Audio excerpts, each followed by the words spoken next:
Juca Kfouri, e você, classifica como? Uma palavra, se você pudesse falar assim, olha, o Botafogo foi, pá. Bom dia, boa tarde, boa noite. O Botafogo foi submetido a uma prova que ninguém que seja simplesmente humano é capaz de ser submetido e vencê-la. Eu fico muito tranquilo para dar minha opinião, porque eu já dizia antes do jogo que eu considerava passar pelo Pachuca mais difícil do que uma eventual final com o Real Madrid. Por quê? Porque as condições que o Botafogo enfrentaria eram sobre-humanas.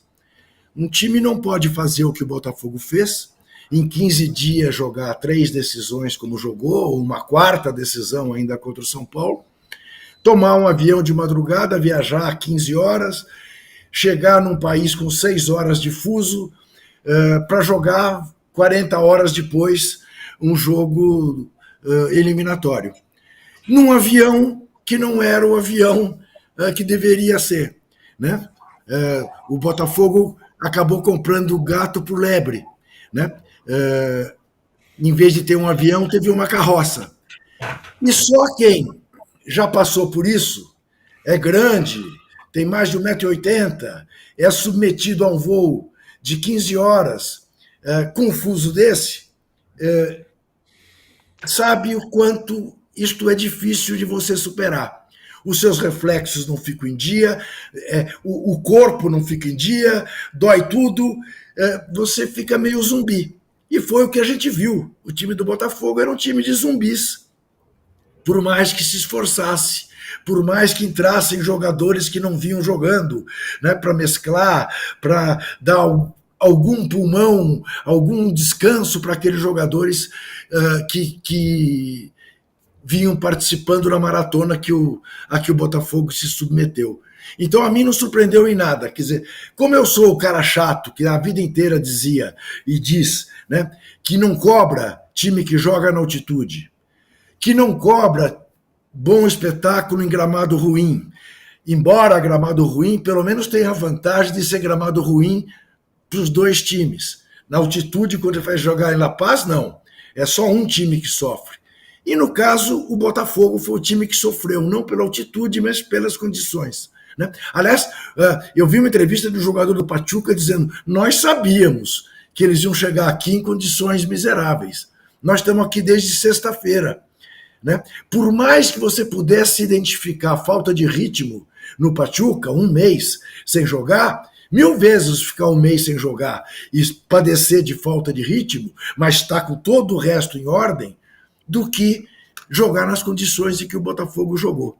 Então eu não esperava nada do Botafogo, eu ia ficar muito surpreso. Eu estava preparado para escrever ou para dizer que os jogadores do Botafogo mereciam uma estátua, cada um deles, se superassem o Pachuca. Não foi possível. Então, agora, também não escondo a decepção. Eu escrevi isso também. Eu, no lugar do Botafogo, e eu sei que era uma utopia, era uma coisa impossível que ninguém faria, né? E provavelmente eu mesmo só digo que faria, se eu fosse o dono do clube, eu não faria, mas, olha, muito obrigado pelo convite, mas eu não vou. Eu vou ficar aqui no Brasil comemorando os 2 títulos que eu ganhei, eu não vou me submeter a essa situação para passar vergonha. Porque o que acaba, a meu ver, restando é sim uma frustração, uma decepção. Não, evidentemente, que estrague o ano do Botafogo, mas é uma decepção. Puxa vida, o nosso time, campeão da Libertadores, campeão brasileiro, foi eliminado por um time que ficou em 16º lugar no México, de 3-0. Puxa vida, é triste, é frustrante. Botou água, sim, alguma água botou no chope das conquistas do Botafogo. Então, eu espero que os clubes sul-americanos aprendam essa lição, né, e não submetam mais a esse tipo de impostura que a FIFA lhes coloca. Então, eu acho isso.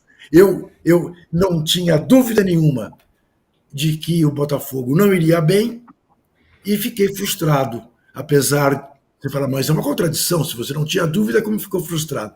Mas o que sobrevive em mim é a decepção pelo que eu vi do Botafogo fazendo essa partida em Doha, onde ele não deveria estar, devia ter ficado no Rio de Janeiro. Ô,